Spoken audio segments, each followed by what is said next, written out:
ఆధిపత్యం చలాయించదు.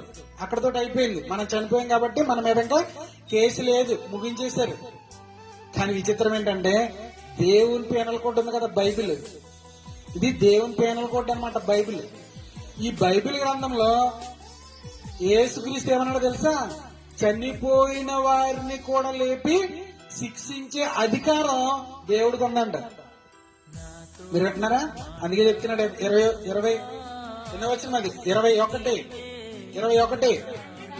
తండ్రి మృతులను ఎలాగూ లేపి బ్రతికించునో. ఎందుకు బ్రతికిస్తాడు? మృతులను కూడా లేపి బ్రతికిస్తాడంట. మనకు చావు లేదండి, మీకు అర్థమవుతుందా? మనకు చావు లేదు. అసలు అంటే శరీరాన్ని అయితే వదిలిపెడతాం కానీ ఆత్మకు అసలు చావు లేదు. అందుకే మృతులను మళ్లీ లేపుతాడంటే దేవుడు. మృతులను లేపి మన భూమి మీద 60 సంవత్సరాలు 70 సంవత్సరాలు ఉన్నాం కదా, జీవించాం కదా.